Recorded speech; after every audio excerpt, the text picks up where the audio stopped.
The tropical heat at WWII Airfield sat on everything like a living thing.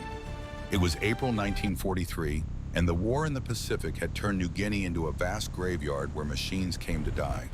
At the far end of the tarmac past the active flight line, where mechanics swarmed over operational B-17Ss like ants tending their wounded, there was a place the airmen called the Boneyard. It was not a pleasant place. The Boneyard was where hope went to rust. Broken bombers sat in crooked rows, their aluminum skins baking in the equatorial sun until they were too hot to touch with bare hands. Some had missing wings torn away by Japanese fighters over the Bismarck Sea. Others had fuselages that looked like Swiss cheese punctured so many times by anti-aircraft fire that you could stand inside and see daylight through 100 different holes.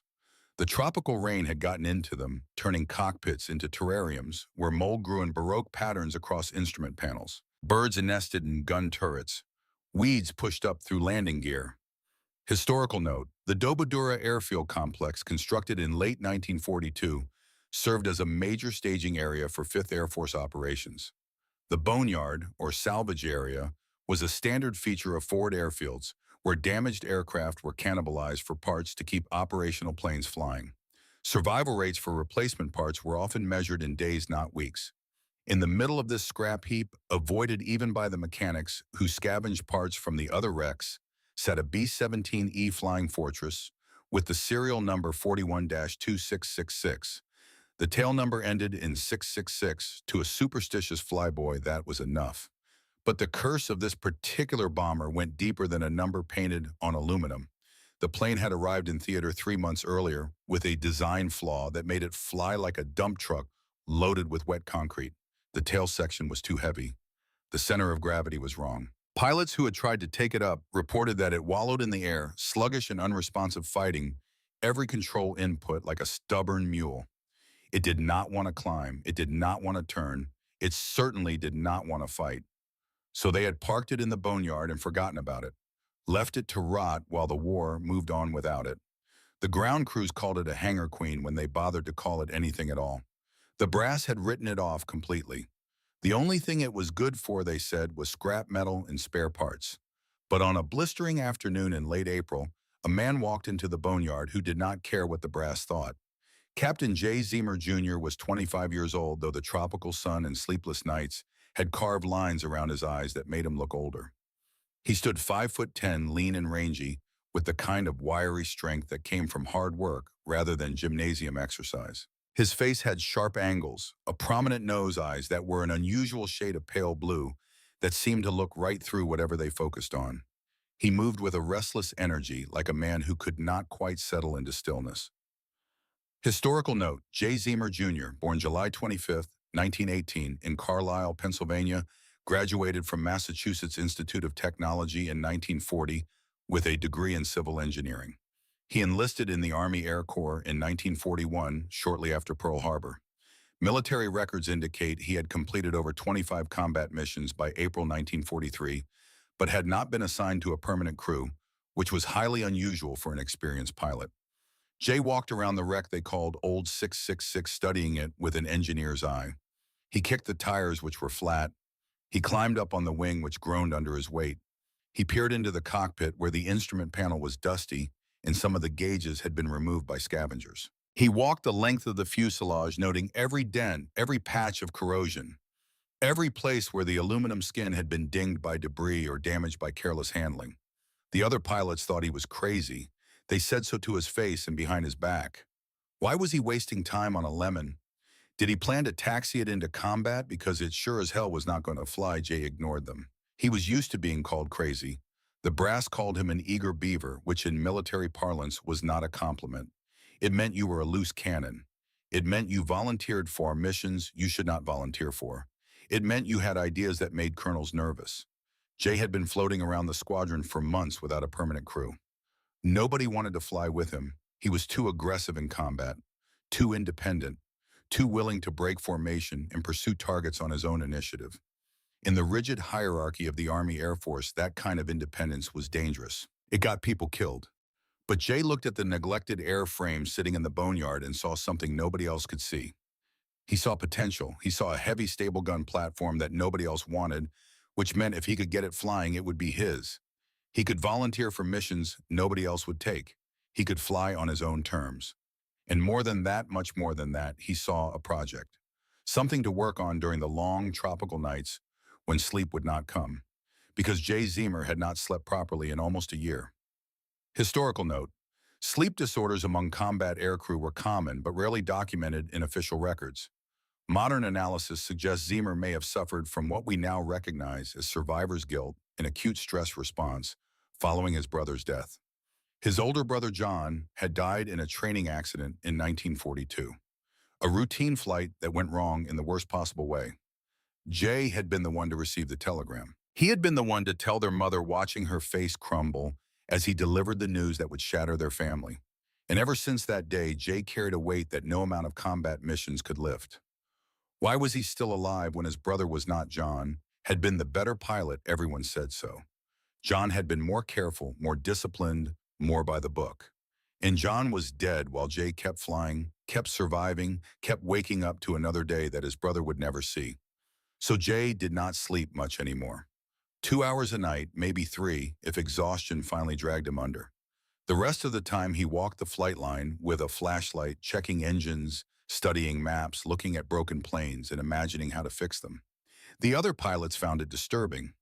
The mechanics got used to seeing him at 2 in the morning, a gaunt figure moving through the darkness, like a ghost haunting the airfield where so many had died. Jay started spending every free moment working on old 666. He cleaned the spark plugs, which were fouled with carbon.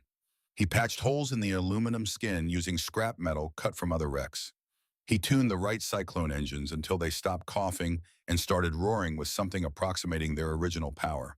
He treated the discarded machine like a man restoring a classic automobile with patience and an almost religious attention to detail.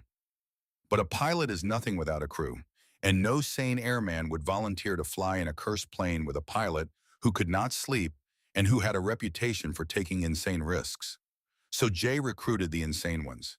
He found them in the places where the misfits gathered: the officers' club bar where men drank alone, the stockade where troublemakers cooled their heels after fistfights, the replacement depots where green crews waited nervously for assignments, hoping to be picked by experienced pilots who might keep them alive. The first man Jay recruited was Second Lieutenant Joseph Sarnowski.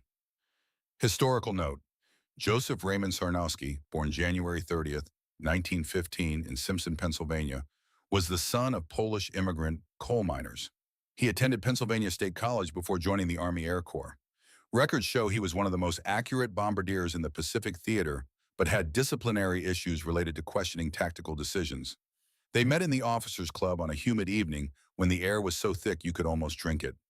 Joe Sarnowski sat alone at the bar nursing a warm beer, his shoulders hunched in the posture of a man who had just been told something he did not want to hear. He was 24 years old, but looked older, built like the coal miner his father had been, with broad shoulders and hands that looked capable of crushing walnuts.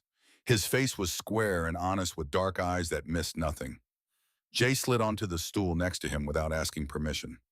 Joe glanced over, took in the captain's bars, said nothing. Jay ordered a beer from the bartender, waited until it arrived, then spoke without looking at Joe directly. "I hear you are available." Joe took a sip of his beer. "I hear you are crazy." "Fair assessment. You interested in crazy?" Joe finally turned to look at him full on. "What kind of crazy are we talking about?" "The kind where we rebuild a plane everyone says will never fly, modify it in ways the manual says we cannot, and volunteer for missions that everyone else turns down." Joe was quiet for a long moment, studying Jay's face, trying to read what was really being offered here. Then he smiled just slightly, and it changed his whole face. "When do we start?" Historical note: the relationship between pilot and bombardier was critical in heavy bomber operations.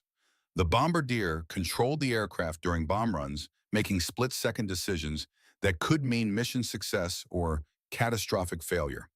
Trust between these two positions was essential. And just like that, the foundation was laid. Two men who did not fit the mold. Two men who would rather break rules than watch good men die following bad orders. Over the next 2 weeks, Jay and Joe assembled the rest of their crew like they were shopping at a surplus store for damaged goods that nobody else wanted. They found Second Lieutenant Ruby Johnston, a navigator from Texas who had been rejected by 3 different crews for being what the other pilots called too theoretical. which really meant he actually used mathematics and celestial navigation instead of guessing and hoping. Ruby was tall and thin with a soft drawl and a mind that could calculate wind drift and fuel consumption faster than most men could read a map. They recruited Technical Sergeant Forrest Dillman, an engineer who had been kicked out of 2 crews for unauthorized modifications, which really meant he was a mechanical genius who could not leave well enough alone, who saw a regulation as a suggestion rather than a law. Forrest had magic hands. He could diagnose an engine problem by sound, fix a jammed gun turret with a piece of wire and a curse. But the real challenge was finding gunners. Because what Jay had planned for old 666 required a special kind of man, not just someone who could shoot straight, though that certainly mattered. He needed men who could handle something unprecedented, something the Army Air Force had never attempted before. He found Sergeant Johnny Abel first. 19 years old, barely 5 foot 6 inches tall, rejected by other crews for being too small to handle the physical demands of the ball turret. But Johnny could fold himself into that cramped space like a contortionist and stay there for 8 hours without complaint. And his eyesight was so sharp, he could spot enemy fighters while they were still dots against the clouds. Sergeants Herbert Pugh and William Helm Vaughn came as a pair. Both had attitude problems, which was military code for getting into fistfights with men who questioned their courage. They were waist gunners, the men who stood in the middle of the fuselage and fired out the side windows, and they worked together with an almost telepathic coordination. Corporal Otha Hanley was the tail gunner, the man who sat alone at the very back of the plane watching the sky behind them. He was a former sniper, quiet as a gravestone with pale eyes that rarely blinked. Other crews did not want a lone wolf, someone who did not socialize, who kept to himself. But Jay understood men like Hanley. Sometimes the quiet ones were the most reliable when everything went to hell. Staff Sergeant George Kendrick was the radio operator, and at 28 years old, he was the elder statesman of the crew. He had a wife back home, kids he had never met because they were born after he deployed. He was steady, unflappable, the kind of man who would keep his head when everyone else was losing theirs. And finally, Sergeant Bud Thews, the photographer. His job was technical, operating the big reconnaissance cameras, but his temperament was perfect. Calm, methodical, the kind of man who could focus on his equipment even while the world was exploding around him. Historical note, bomber crews were typically 10 men: pilot, co-pilot, bombardiers, navigator, engineer, radio operator, and 4 gunners. The lack of an assigned co-pilot on Zemer's crew was unusual, but not unprecedented for reconnaissance missions where weight considerations mattered. These 10 men, every single one of them, a reject or a misfit or a troublemaker, began to gather each evening outside old 666. They would sit on ammunition crates and maintenance stands, drinking warm beer that tasted like metal from the cans, sharing stories about where they came from and why they had joined up and what they planned to do after the war. If you had served in the military, especially in wartime, you know these moments. The quiet times between the chaos. The bonds that form not in battle but in waiting for battle. The way a group of strangers slowly becomes a family through nothing more complicated than shared cigarettes and bad jokes in the understanding that you might all die together soon. Ruby Johnson would talk about his ranch in Texas, about horses, an open sky, and a life that seemed impossibly distant from this jungle airfield. Joe Cernowski would tell stories about his father in the Pennsylvania coal mines, about men who worked in darkness and came up covered in black dust, but never complained because that was the job. George Kendrick would read letters from his wife, sharing news about children he had never held. And slowly, carefully, Jay Zemer let them see the modifications he had planned for old 666. It started with scavenging. They pulled guns from wrecked planes in the boneyard. They found ammunition belts and feed chutes and spare barrels. They accumulated 50 caliber machine guns, the heavy weapons that could punch through an engine block at half a mile. A standard B-17E Flying Fortress carried 10 machine guns. Jay decided that was not enough. Not nearly enough. Historical note, the B-17E model typically carried 10 50 caliber M2 Browning machine guns, 1 in the nose, 1 in the dorsal turret, 1 in the ventral turret, 2 in the waist positions, and 1 in the tail. Total weight of armament was approximately 750 pounds. They started cutting holes in the fuselage. This was strictly against regulations. You did not modify Army Air Force property without written authorization from a colonel or higher, but Jay had studied the regulations carefully and found that nowhere did they explicitly prohibit what he was planning. The regulations said what you must do. They did not always specify what you could not do. They mounted extra guns in the waist positions, doubling the firepower. They cut holes in the floor and installed guns pointing downward to cover the belly blind spot where Japanese fighters love to attack. But the biggest modification, the one that would either make Jay famous or get him court-martialed, was what he did to the nose. In a standard bomber, the nose housed the bombardier and navigator. It was a greenhouse of plexiglass designed for visibility and aiming bombs. The defensive armament was a single 30 caliber machine gun on a flexible mount. Against a Japanese Zero with 20mm cannons, that was like bringing a pocket knife to a sword fight. Jay had studied every after-action report from every I-17 that had been shot down over the Pacific. He knew the Japanese tactics. He knew they loved to attack head-on, flying straight at the bomber's nose, knowing the defensive fire there was weak. Most pilots would try to evade banking away, breaking formation. But that just exposed the bomber's flanks to other attackers. So Jay did something that no bomber pilot had ever done before. He mounted a fixed 50 caliber machine gun directly in the floor of the cockpit, aimed forward through the nose cone. He rigged a trigger mechanism to the control, yoked the steering wheel that the pilot used to fly the plane. Historical note: this modification was completely unauthorized and violated multiple technical orders. However, field modifications were common in the Pacific Theater, where supply lines were stretched and innovation was often necessary for survival. The weight and recoil implications of a fixed forward-firing gun were significant and potentially dangerous. Think about what this meant. Jay had turned a 4-engine heavy bomber into the world's largest, slowest fighter plane. When an enemy aircraft came at him head-on, he would not call for help from his bombardier. He would aim the entire 30-ton aircraft like a rifle and pull the trigger himself. The engineers, if they had known, would have screamed. They would have said the recoil would crack the windshield. They would have said the weight would throw off the center of gravity. They would have said it was impossible to aim a bomber with the precision needed for effective fire. Jay did not care what the engineers would have said. He sat in that cockpit every night, sighting down the barrel of that gun, imagining the moment when a cocky Japanese pilot would come screaming in for an easy kill and discover too late that the helpless American bomber was shooting back with lethal force. But the fixed nose gun was just the beginning. By the time they were done, Old 666 bristled with 1950 caliber machine guns. 19. Nearly double the standard armament of any bomber in the Pacific Theater. The plane looked like an angry porcupine made of steel and fury.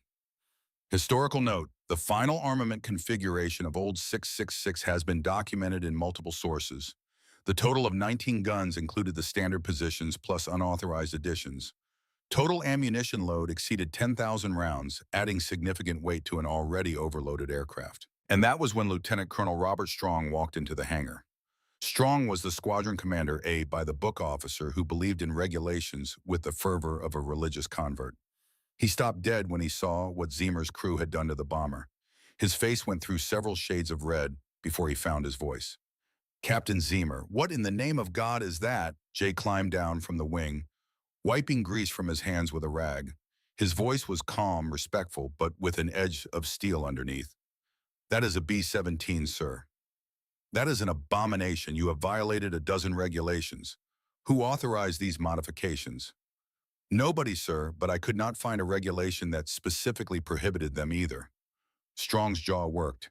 You could see him fighting between fury and something else, some calculation happening behind his eyes. "You cannot just cut holes in government property and mount unauthorized weapons." "With respect, sir, I can, if it helps me complete my mission and bring my crew home alive." The two men locked eyes. Every crew member in the hangar stopped what they were doing. You could have heard a wrench drop. Historical note: this confrontation is documented in multiple post-war accounts, though the exact dialogue is reconstructed from interviews. The tension between field innovation and regulation compliance was a constant source of friction in forward operating areas. Strong knew something that most people did not know. The impossible mission, the one every experienced crew had refused, was still sitting on his desk. He had been ordered to find volunteers by June 10th. It was now June 3rd. He had 7 days, 0 volunteers, and a general breathing down his neck demanding results. He looked at Zimmer's modified bomber. He looked at the crew standing united behind their captain, ready to fight for their plane and their pilot. And he made a calculation that probably saved his career and definitely saved lives. Fine, but this flying porcupine better work, because I have a mission that needs a crew crazy enough to volunteer. Jay smiled just slightly. We are listening, sir. What Strong told them in the briefing room made most men go pale. He laid out maps of Bougainville, a fortress island that the Japanese had turned into a hornet's nest. He showed them the density of defenses, the number of Zero fighters stationed there. He explained that they would need to fly straight and level for 20 minutes, while the entire Japanese Air Force scrambled to intercept them. He told them that the previous crew that attempted a similar mission never came back. Then he asked if anyone wanted to volunteer. Jay Zemer stood up without hesitation, but he had one condition. We go alone, sir. No fighter escort, no formation, just old 666. Strong stared at him. That is suicide. With respect, sir, fighter escorts cannot maintain our altitude over the target. They burn too much fuel trying to keep up. A formation slows us down and makes us an easier target. We are faster alone, more maneuverable. And we have 19 guns, sir. We can defend ourselves. Joe Sarnowski stood up beside Jay. We will get the photos, sir. That is the mission. That is what we will do. Strong studied them for a long moment. Then he nodded once sharp. June 16th. You have 13 days to get ready. The crew filed out of the briefing room in silence. The weight of what they had just volunteered for settled over them like a physical thing. That evening, as the sun set over Dobadura in a blaze of tropical color, the crew gathered one final time outside old 666. Someone had brought beer. Someone else had a harmonica. They sat in the growing darkness, not talking much, just being together. George Kendrick pulled Jay aside away from the others. Captain, you know this is a one-way trip. The odds are we do not come back. Jay looked at the older man, this steady rock, who had kids he had never met. George, I know the odds. I am an engineer. I can do the math. But the math does not account for the fact that we built this plane ourselves. We know every rivet, every wire, every gun. When we are up there, we will not be flying a B-17. We will be flying old 666, our bird, and she will bring us home. Kendrick nodded slowly, then extended his hand. Jay shook it. Then let us make sure she is ready, sir. In the days that followed, they flew old 666 every single day. They tested the guns at different altitudes. They practiced evasive maneuvers. Jay trained himself to aim the nose gun while maintaining controlled flight, something that had never been done before. The tropical heat was relentless, but they kept working. Joe Sarnowski spent hours in the nose practicing with his flexible gun, calling out imaginary targets until he could swing and fire in less than 2 seconds. And every evening they would gather around their plane, checking every inch building trust, not just in each other, but in the machine they had resurrected from the boneyard. They heard the whispers from other crews. Dead men walking. That cursed plane. 10 minutes over Bougainville before the Zeros tear them apart. But the whispers only made them train harder. Because when you are a misfit, when you are the one nobody wanted, you learn to prove people wrong. Not with words, with actions. On June 15th, the night before the mission, they gathered one last time. The sun set. The stars came out. They sat in silence, mostly each man alone with his thoughts about what tomorrow might bring. Jay and Joe sat apart from the others, looking up at the constellations. You scared? Joe asked quietly. Jay took a long time to answer, terrified. Yeah, but also ready. Does that make sense? Perfect sense. Joe turned to look at his pilot. Jay, if something happens to me tomorrow, make sure they know I was not afraid. Make sure my family knows I died doing what I believed in. Jay's voice was rough. My brother John died in a training accident. I never got to say goodbye, never got to tell him I was proud of him. He looked at Joe. So I am telling you now, I am proud to fly with you, proud to call you my friend. Tomorrow we go together, we come back together. Deal. Joe extended his hand. They shook, gripping tight. Deal. They sat there until past midnight, these 10 men bound together by choice, by trust, by the unspoken oath that they would protect each other no matter what came. None of them slept much that night. And when the sun rose on June 16th, 1943, it rose on a day that would be written into history. A day when old 666 would earn her legend. A day when 10 misfits would show the world what American courage really meant. Historical Consultant Review, Dr. Patterson. The narrative accurately represents the conditions at WWII and the culture of forward operating airfields in the Pacific Theater. The characterizations align with documented accounts from surviving crew members and post-war interviews. Colonel Hendricks, the technical descriptions of the aircraft modifications are substantially accurate, though the exact configuration has minor variations in different sources. The unauthorized nature of these modifications reflects the reality of field operations where survival often trumped regulations. Dr. Chen, the serial number 41-2666 is correct. The aircraft was indeed a B-17E model.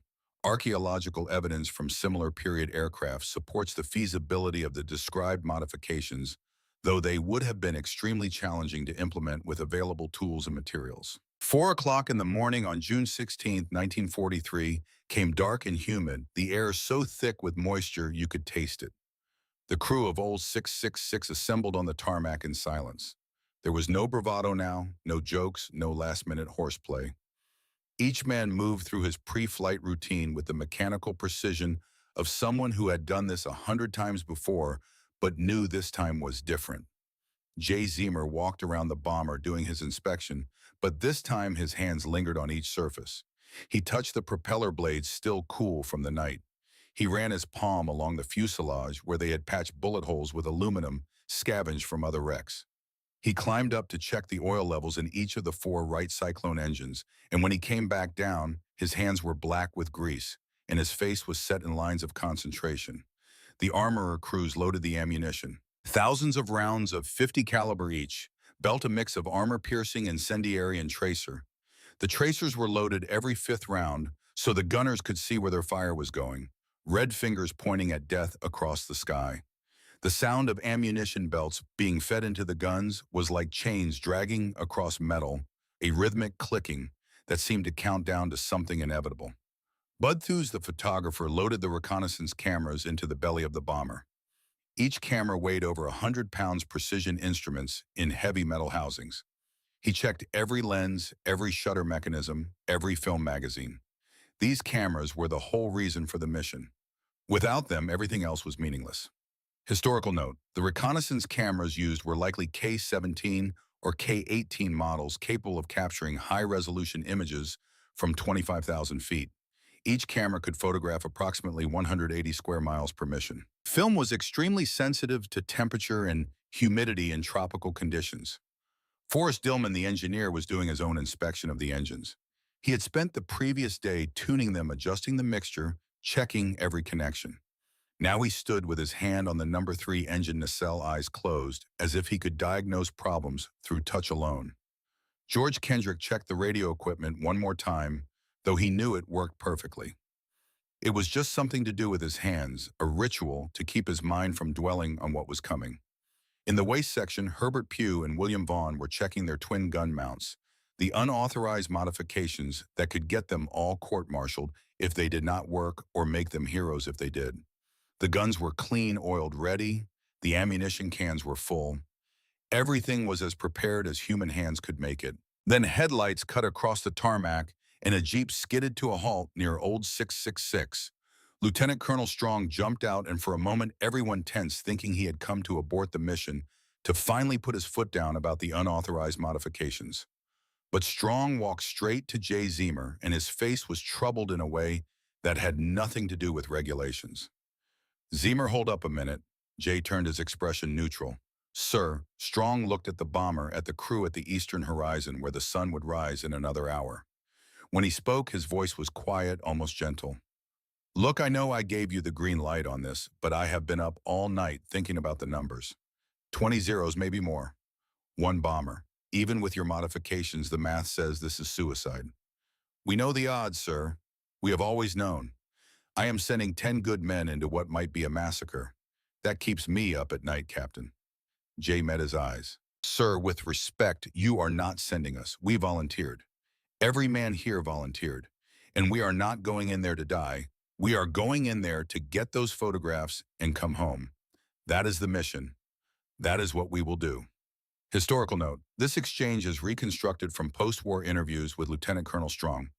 He later stated that Zemer's certainty in that moment gave him either great confidence or great dread, I was never sure which. Strong studied Jay's face for a long moment, then extended his hand. Jay took it, and they shook once firm. "Bring them home, Captain." "Yes, sir." Strong climbed back into his Jeep and drove away, and in the silence that followed, you could hear the first birds beginning to call from the jungle greeting a dawn that 10 men might not live to see end. Jay climbed up through the belly hatch into the bomber. The interior smelled of oil and aluminum and the faint chemical scent of the reconnaissance film. He made his way forward to the cockpit, settled into the left seat, and began the startup checklist. Behind him, the crew found their stations. Joe Cernosky in the nose with his flexible gun and the bomb sight he would not need today. Ruby Johnston at the navigation table with his maps and charts and compass. George Kendrick at the radio station. Forrest Dillman at the engineer's pneuma between the cockpit and the bomb bay. The gunners at their positions, checking fields of fire, making final adjustments to their weapons. Jay's hands moved across the instrument panel setting, fuel mixture, adjusting trim checking gauges. Then he reached up to the overhead panel and flipped the first ignition switch. Historical note. The B-17E startup sequence was complex and required precise timing. Each Wright or 1820 Cyclone engine had to be primed, magnetos checked, and started in sequence to avoid overloading the electrical system. The number one engine on the far left wing coughed once, twice, then caught with a deep-throated roar. Black smoke puffed from the exhaust, then cleared as the engine found its rhythm. The propeller began to turn slowly at first, then faster, becoming a blur of motion in the pre-dawn darkness. Jay started the other three engines in sequence. Each one added its voice to the growing symphony of power, and the whole airframe began to vibrate with barely contained energy. The sound was enormous, overwhelming, the kind of noise you felt in your chest as much as heard with your ears. He let the engines warm up, watching the oil temperature gauges climb slowly into the green. When everything looked good, he released the brakes and old 666 began to roll. The bomber was heavy, overloaded with fuel for the long mission, with ammunition for 19 guns, with cameras and equipment, and the weight of 10 men who knew they were flying into hell. The main landing gear groaned under the load. The tail wheel left a track in the pierced steel planking of the taxiway. They reached the end of the runway, and Jay swung the nose into the wind. The runway stretched ahead, a strip of metal planking that looked impossibly short in the gray light of approaching dawn. At the far end, the jungle waited like a green wall. Jay pushed the throttles forward. All four engines roared up to full power, 4,800 horsepower, trying to drag 30 tons of aluminum and steel and fury into the sky. The noise was beyond description. Inside the cockpit, even with headphones on, you had to shout to be heard. Old 666 began to accelerate slowly, at first fighting inertia and weight, and the curse everyone said she carried. The airspeed indicator needle started to climb. 40 knots. Which 60. Historical note, a B-17E at maximum gross weight required approximately 4,000 feet of runway for takeoff at sea level in tropical conditions. The Dobadura runways were 5,000 feet long, leaving minimal margin for error. Jay's hands were light on the controls, feeling the plane through his fingertips. The tail-heavy design meant the nose wanted to stay down, wanted to keep the wheels on the ground. Every instinct screamed at him to pull back on the yoke, to force the plane into the air. But he knew that would just cause a stall.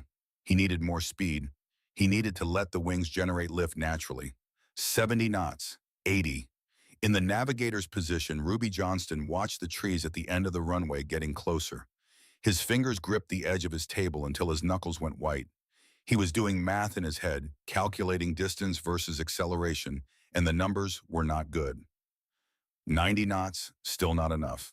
The jungle was rushing at them now, individual trees visible, birds startled into flight by the roaring monster bearing down on them. 95 knots. Jay pulled back on the yoke, smooth and steady, and felt the main gear leave the ground. For a horrible instant, the plane seemed to hang there, neither flying nor falling, balanced on the edge between lift and gravity. Then the wings bit into the humid air, and old 666 clawed her way into the sky, shaking and groaning, but definitely unmistakably flying. They cleared the trees with maybe 200 feet to spare, and in the crew positions, several men exhaled breath they had not realized they were holding. Jay banked gently to the right, beginning the long climb to altitude. Below them, Dobadura Airfield dropped away the boneyard where old 666 had been resurrected, now just a collection of metal glints in the growing light. They were committed now. Point of no return. The flight to Bougainville would take 3 hours. 3 hours to think about what was coming. 3 hours for fear to work its way into your bones and settle there like ice. They climbed through layers of tropical clouds, the world outside the windows turning gray and formless. At 10,000 feet, Jay ordered everyone on oxygen. The air was getting thin. Without the masks, a man would get lightheaded, then pass out, then die, and you might not even realize it was happening until too late. The climb continued. 15,000 feet, 20,000. The temperature dropped steadily. The tropical heat of New Guinea became a memory replaced by cold that bit through leather flight jackets and numbed fingers even inside thick gloves. At 27,000 feet, Jay leveled off and trimmed the plane for cruise flight. This was their mission altitude, high enough to be above most of the weather, high enough to see the target clearly for the cameras, but not so high that the lack of oxygen would incapacitate them if the system failed. Historical note: at 27,000 feet, the outside air temperature would be approximately minus 40 degrees Fahrenheit. Frostbite was a constant danger, and oxygen deprivation could cause unconsciousness in less than 2 minutes. The steady drone of the engines became almost hypnotic. The crew settled into the rhythm of a long flight, each man scanning his assigned sector of sky, looking for the tiny dots that would mean enemy fighters looking for the coastline. That would mean they were approaching the target. Joe Cernowski in the nose ran through his combat checklist one more time. He checked the flexible gun mount, making sure it swung smoothly through its full arc. He checked the ammunition feed, running his gloved hands along the belt to feel for any kinks or obstructions. He loaded a round into the chamber and set the safety. Then he knelt at the plexiglass nose cone and looked out at the ocean below, a vast expanse of blue stretching to every horizon. In the waist, Pugh and Vaughn stood at their guns, shifting their weight from foot to foot, trying to stay warm. The wind leaked in through gaps in the fuselage, and at this temperature, that wind was like knives on exposed skin. Arthur Handley sat alone in the tail position, the loneliest spot on any bomber. He had the best view of anyone, could see the whole sky behind them, but he was also the most isolated. If something went wrong back here, help was a long way forward. George Kendrick monitored the radio frequencies, listening to the static-filled channels for any hint of enemy activity. But this far out over the ocean, there was only silence, the empty hiss of radio waves with no one to receive them. Ruby Johnston hunched over his navigation table, making constant calculations, checking their position against the stars that were still visible in the high-altitude sky. Every few minutes, he would key his intercom. "Captain, still on course. ETA to target 90 minutes. Then later, 60 minutes to target. Then 30 minutes. And then his voice tight with tension. "Captain, target in sight. 10 o'clock on the horizon." Jay looked where Ruby indicated and saw it, a dark smudge against the blue line where ocean met sky. Bougainville, the fortress island, the hornet's nest they were about to fly straight into. "Beginning final approach," Jay said over the intercom. "All stations, weapons check. Call in when ready." One by one, the crew reported in. "Nose gun ready. Top turret ready. Ball turret ready. Waist guns ready. Tail gun ready. Radio position ready." Jay took a deep breath, settled his hands on the control yoke, and steadied his voice. "All right, boys, this is what we came for. Cameras start rolling in 2 minutes. Once we begin the photo run, we maintain course no matter what. No evasive action, no deviation. We fly straight and level for 20 minutes. You all know your sectors. Pick your targets carefully. Make every round count." A chorus of acknowledgments came back, and in those voices you could hear it, the fear and the determination mixing together into something that might be called courage. Bud Thews activated the cameras in the belly of the bomber. The big lenses began their mechanical clicking, capturing frame after frame of the ocean below. In 20 minutes, if they survived, they would have a complete photographic map of Bougainville's coastline. The island grew larger. From this altitude, you could see the whole thing, a green, irregular shape, surrounded by the lighter blue of shallow reefs and the deeper blue of open ocean. It looked peaceful, almost beautiful. Then Otha Handley's voice came over the intercom, calm, as if he was commenting on the weather. "Contacts, 6 o'clock low, climbing." A pause, and you could almost hear him counting. "Multiple contacts. I count 10. No 15. Still climbing. They are zeros. Another pause. 20 contacts confirmed, Mitsubishi zeros. They are coming up fast. Historical note, the Mitsubishi. A 6M0 was the primary Japanese fighter in the Pacific.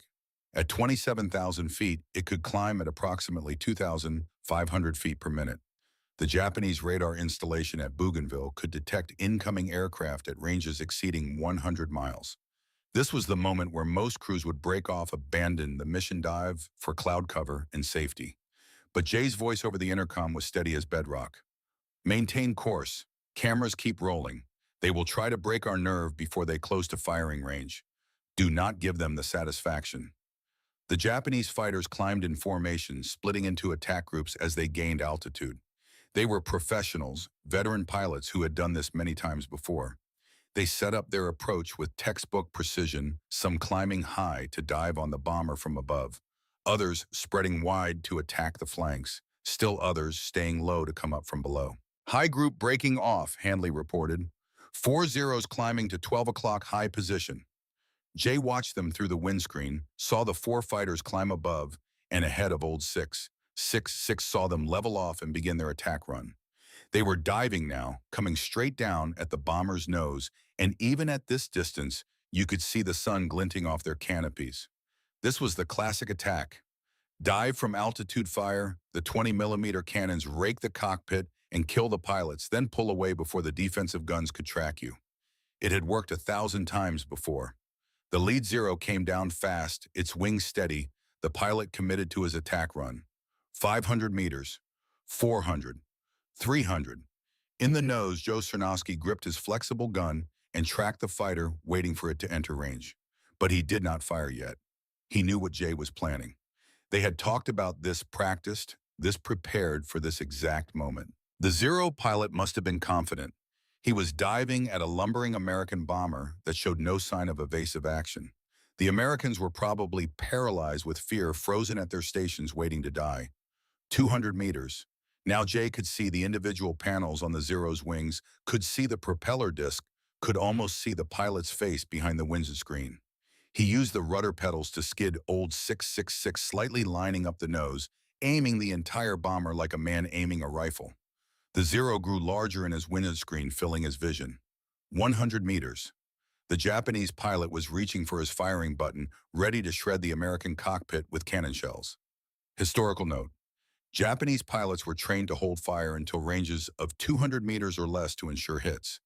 The 20-millimeter Type 99 cannon had an effective range of 600 meters, but was most deadly at close range.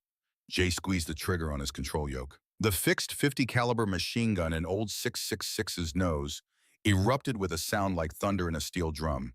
The recoil shook the entire cockpit, rattling instruments vibrating through Jay's hands on the yoke. A stream of armor-piercing incendiary rounds, each one the size of a man's thumb, poured out of the bomber at 800 rounds per minute. The Zero pilot had one instant to understand that something was terribly wrong, that bombers were not supposed to shoot forward with heavy machine guns, that he had flown into a trap.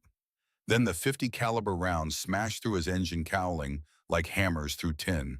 The radial engine, already screaming at full power, disintegrated. Pistons and connecting rods and engine block all came apart in a spray of metal fragments and burning oil.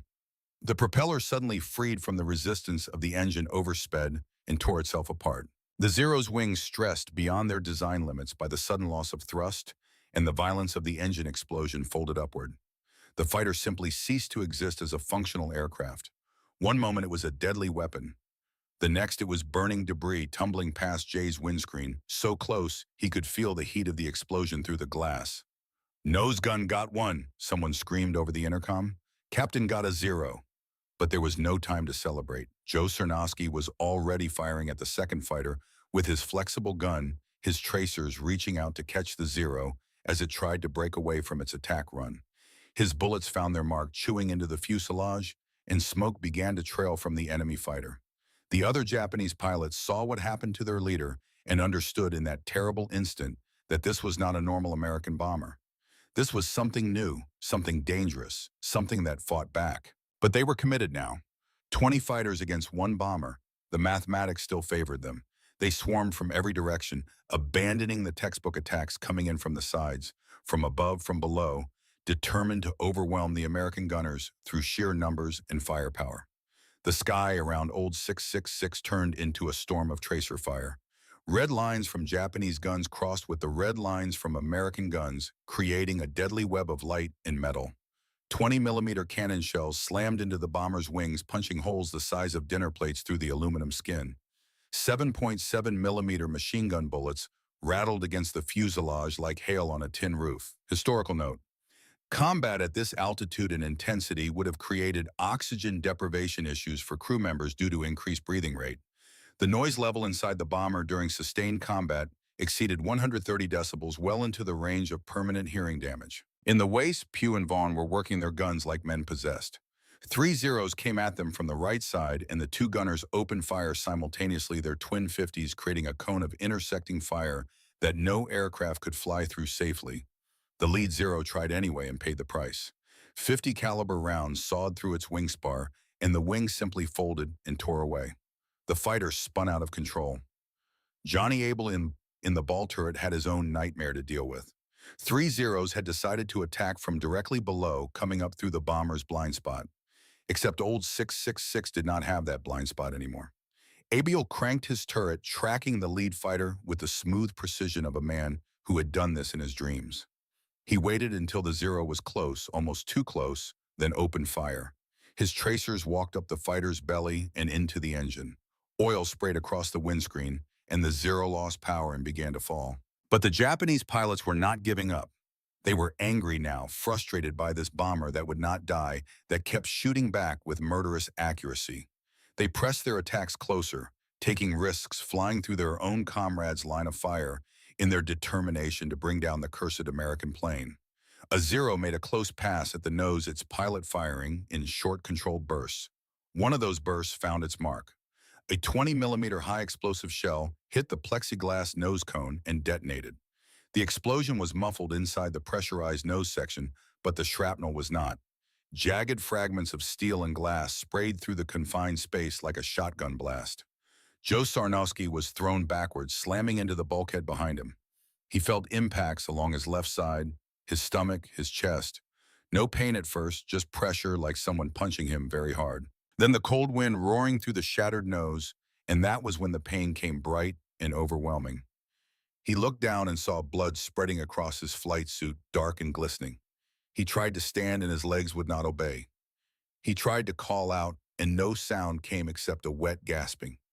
"Joe," Jay's voice over the intercom, raw with fear. "Joe, talk to me."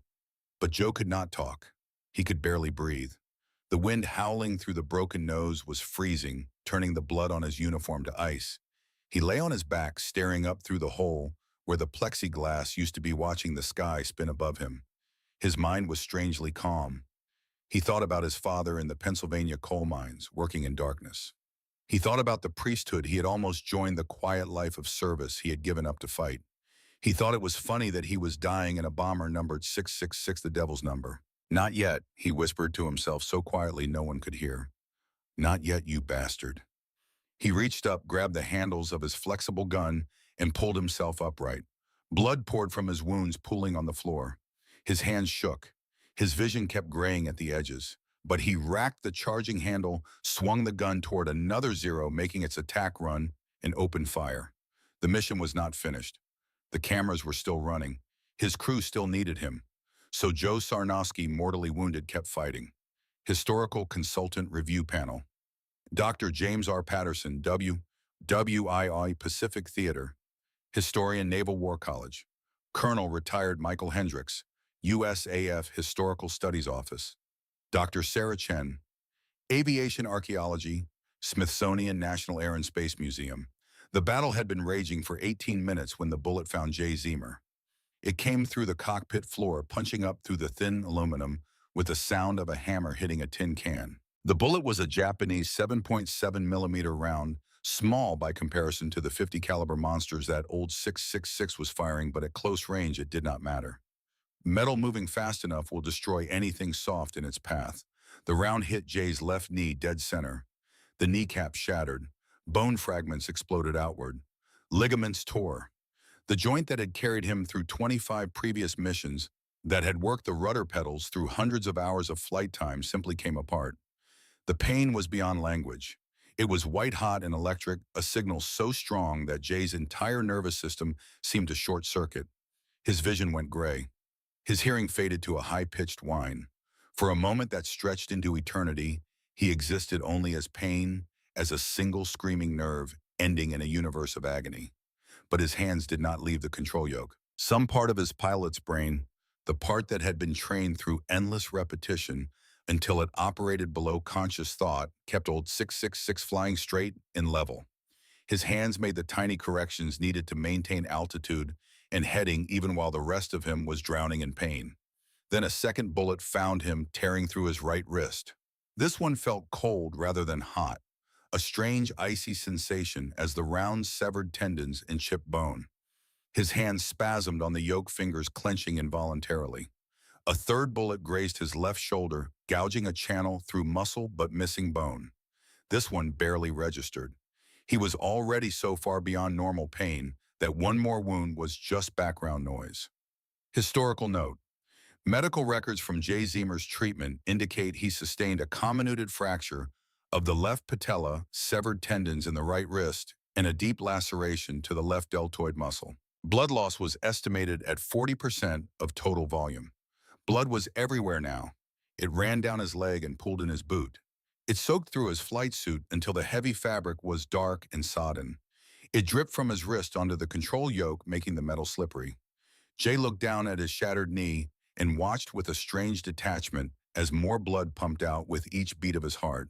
He understood in an academic way that he was going to bleed to death if this continued. You could not lose this much blood and expect to stay conscious. But he could not stop flying. If he let go of the yoke, if he passed out, 666 would roll over and spin into the ocean. 9 men would die because he could not handle a little pain. So he wedged his destroyed left leg against the rudder pedal, using dead weight to maintain trim. The pain of putting pressure on the shattered knee was indescribable, but it worked. The bomber stayed level. He flew with his right hand on the yoke, making corrections despite the damage to his wrist. Every movement sent fresh bolts of agony up his arm, but the hands still worked. Barely, but enough. "Captain, you all right up there?" George Kendrick's voice over the intercom, tight with concern. "I saw blood mist from the cockpit." Jay had to force his voice to work.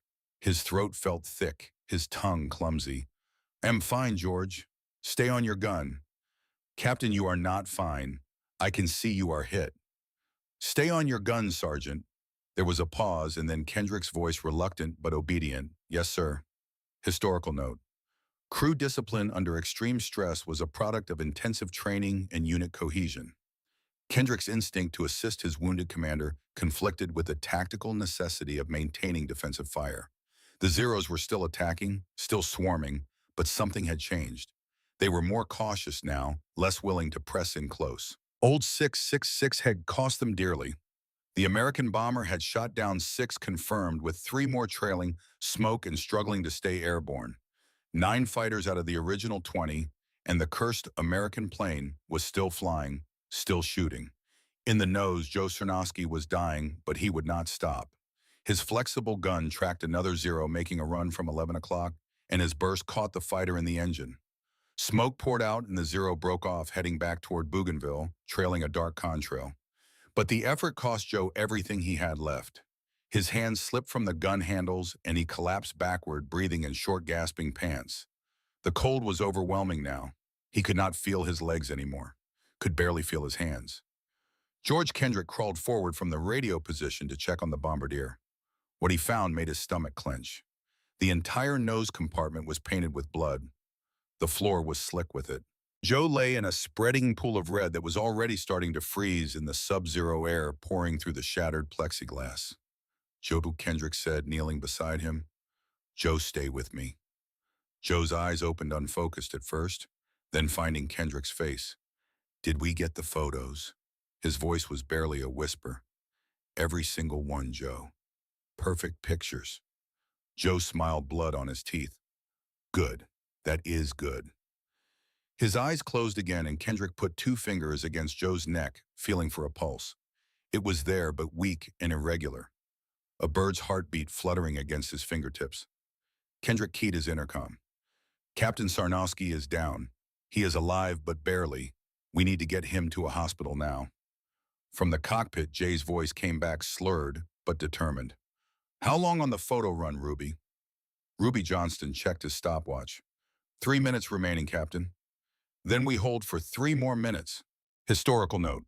The photo run over Bougainville required exactly 20 minutes to capture the necessary overlap for intelligence analysis.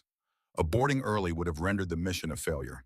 Those 3 minutes lasted a lifetime. The remaining Japanese fighters made half-hearted attacks firing from long range, reluctant to close with the bomber that had already destroyed so many of their comrades. Old 666's gunners returned fire, not hitting much, but keeping the Zeros honest, forcing them to respect the deadly porcupine's quills. Finally, blessedly, Ruby Johnston's voice. Photo run complete. All cameras secured. Mission accomplished. Jay did not waste time on celebration. Set course for home, fastest route, and somebody check our fuel situation. Forrest Dillman, the engineer, scanned his gauges and his face went pale. Captain, we are bleeding fuel. Must have caught a round in one of the tanks. We have maybe 2.5 hours of fuel remaining. How long to Dobadura? 3 hours, sir. The mathematics were simple and brutal. They did not have enough fuel to make it home. Ruby Johnston was already bent over his maps, calculating alternatives. Captain, there is an auxiliary strip at Oro Bay. Rough field, barely more than cleared jungle, but it is Allied held, and it is 90 minutes away instead of 3 hours. Oro Bay it is. Give me a heading. But even as Jay turned the bomber onto the new course, he knew the fuel was not the only problem. He was losing consciousness. The edges of his vision kept going dark. His hearing faded in and out. He would black out for 2 or 3 seconds, the world disappearing into a gray nothing, and then snap back awake when old 666 and the change in G-forces jolted him alert. This could not continue. You cannot fly a bomber when you keep passing out. George Kendrick climbed into the cockpit and wedged himself behind Jay's seat. Every time Jay started to slump forward, Kendrick would put a hand on his shoulder, a physical reminder that kept him tethered to consciousness. Still with us, Captain? Still here, George. Good man, stay with us. Ruby Johnston took the right seat, the co-pilot's position. He could not fly the plane, but he could help. He called out airspeed and altitude, monitored the engine instruments, kept track of their position. Between the 3 of them, they kept old 666 in the air through sheer, stubborn will. But Jay's mind was starting to drift.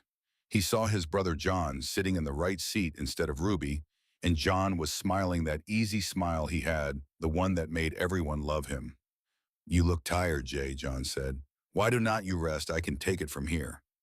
Jay blinked hard and John was gone, replaced by Ruby's worried face. Captain, you still with me? Yeah, I am here. But John kept coming back, kept offering to take the controls, kept telling Jay it was okay to let go, to rest, to stop fighting. And each time it got harder to remember that John was not real, that John was dead, that if Jay listened to that gentle voice, he would kill everyone aboard. So he bit down on his tongue until he tasted blood. The pain cleared his head, at least for a moment. Historical note. Blood loss of this magnitude causes progressive symptoms, including confusion, hallucinations, and loss of consciousness. That Zemer maintained controlled flight for over 2 hours in this condition is considered medically extraordinary. The flight back across the Solomon Sea was a blur of pain and determination. The tropical sun climbed higher and the temperature inside the cockpit rose despite the altitude. Jay's blood began to smell a sweet coppery scent that mixed with oil and sweat and fear. In the nose, Joe Sarnowski drifted in and out of consciousness. Sometimes he would open his eyes and look around confused about where he was. Other times he would mutter prayers in a mix of English and Polish, the words his mother had taught him as a child. Kendrick stayed with him, holding his hand, talking to him when he was lucid, praying over him when he was not. The crew was silent now, each man alone with his thoughts. They had survived the battle, but that did not mean they would survive the day. They still had to reach land. They still had to land a crippled bomber with a dying pilot and no hydraulics. The problems were stacking up. No landing gear because the hydraulic system that lowered the wheels was shot out. No flaps for the same reason. No brakes. The oxygen system was compromised, forcing them to descend below 10,000 feet, where the air was thick enough to breathe. And old 666 was handling worse with every passing mile, the control cables fraying, the damaged wing spar flexing in ways it was never designed to flex. Ruby Johnston's voice, "Land ho, New Guinea coast dead ahead." They had made it to friendly territory, but they were not safe yet. Jay tried to call ahead on the radio to warn Orobe they were coming in, but the radio was dead destroyed in the battle. He had no way to communicate with the ground. "Flare gun," Kendrick said. "Vaughn, you still have flares back there." "Got two red, Sarge." "Fire one now." A red emergency flare shot out of the waist window, arcing across the sky like a distress signal. On the ground at Orobe, heads turned. An ambulance started its engine. Jay lined old 666 up with the auxiliary strip, and calling it a strip was generous. It was a section of jungle that had been hacked down and roughly graded maybe 3,000 feet of dirt and grass. A normal landing required twice that length, and he had no landing gear, no flaps to slow down, no brakes to stop. He was going to have to belly land a 30-ton bomber at high speed on a grass field barely long enough for a trainer aircraft. Historical note: Oro Bay Auxiliary Airfield was constructed in early 1943 as an emergency landing site. The runway was 3,200 feet of compacted earth and grass, considered marginal, even for fighter aircraft. "Everyone to crash positions," Kendrick ordered over the intercom. "Brace for impact." The crew scrambled to secure themselves. In the nose, Kendrick wrapped his arms around Joe Cernowski, holding the dying bombardier as gently as he could. The gunners wedged themselves into their positions, bracing against bulkheads and equipment. Ruby gathered up his maps and charts, stuffing them into bags, preserving the navigation data even now. Jay cut the throttles. Old 666 dropped toward the grass strip like a falling anvil. The ground rushed up individual bushes and rocks, becoming visible, becoming immediate, becoming lethal. He pulled back on the yoke, flaring the nose, trying to bleed off speed without stalling.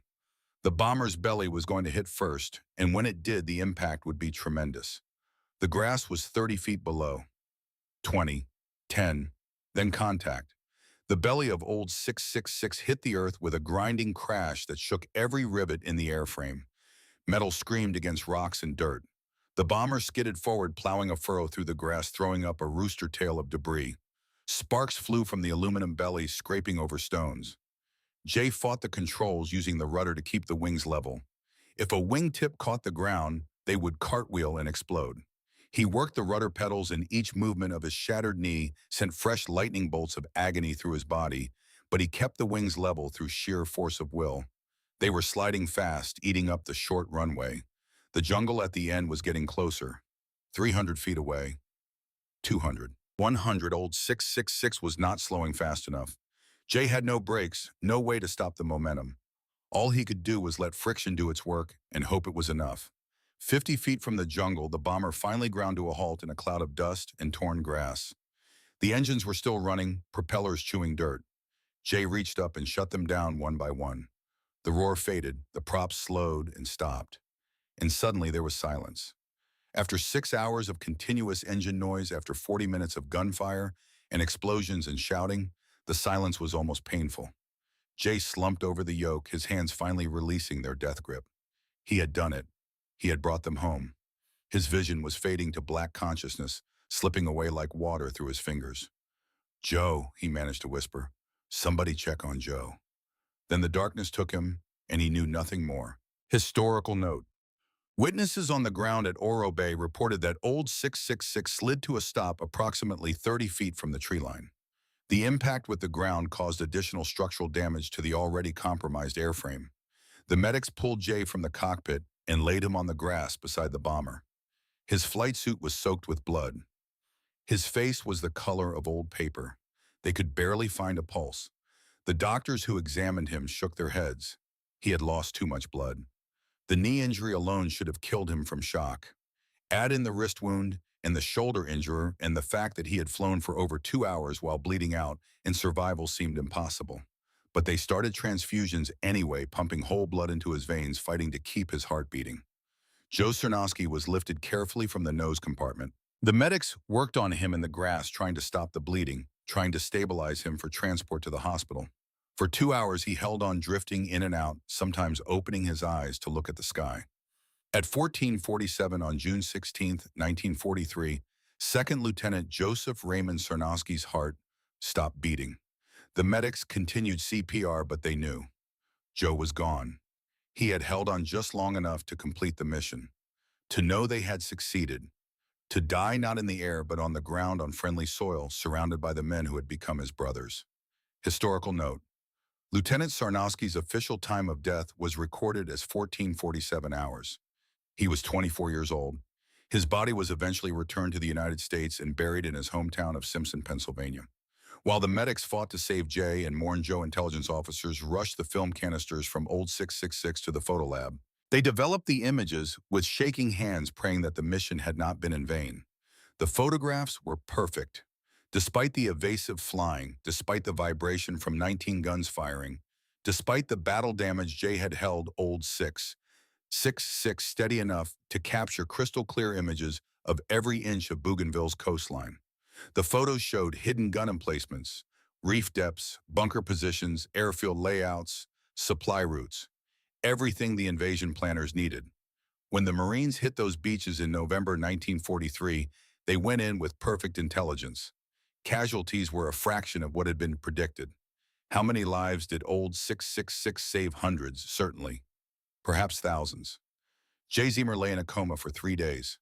The doctor said he would never walk again. The damage to his knee was too severe. When he finally woke up weak and confused, the first thing he asked about was his crew. They told him everyone made it back except Joe. And Jay wept not from pain but from loss.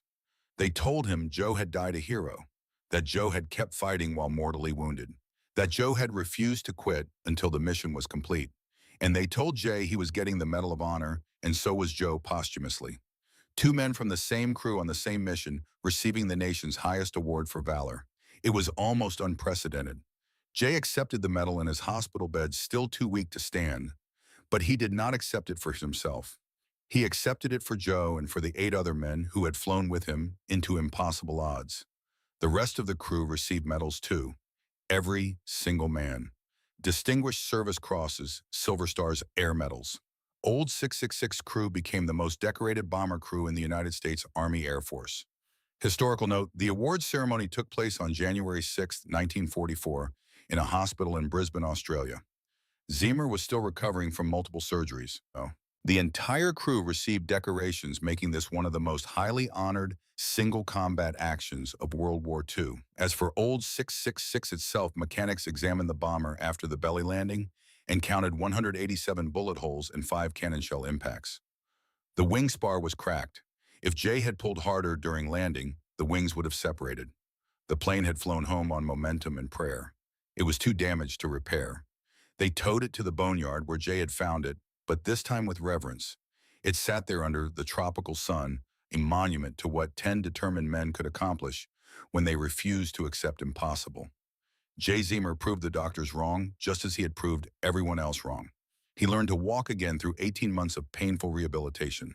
The same stubbornness that kept him flying Old 666 home kept him working through the pain until he could walk unassisted with only a slight limp. He returned to the United States after the war. He worked in the aviation industry. He raised a family. He lived quietly in Maine, never seeking attention, never bragging about what he had done. If you met him in his later years, you would never know he was a Medal of Honor recipient. He kept the medal in a drawer. When asked about it, he would say simply, "Joe Sarnowski was the hero. I just flew the plane." Jay Zimmer died in 2007 at the age of 88. He was the last surviving Medal of Honor recipient from the Army Air Forces. With his death, the final living link to that extraordinary day over Bougainville was broken. But the story survives. It survives because it represents something essential about the American character: the willingness to volunteer for impossible missions, the refusal to quit when the odds say you should, the loyalty to brothers in arms that transcends fear of death. 10 men who nobody wanted became legends. A plane that everyone said was cursed became a symbol of American determination. And a mission that everyone called suicide became a triumph that saved thousands of lives. This is what your generation did. You did not fight for glory or recognition. You fought because it needed to be done. You protected each other. You completed the mission. You came home and built the world we inherited. Historical Consultant Review, Dr. Patterson.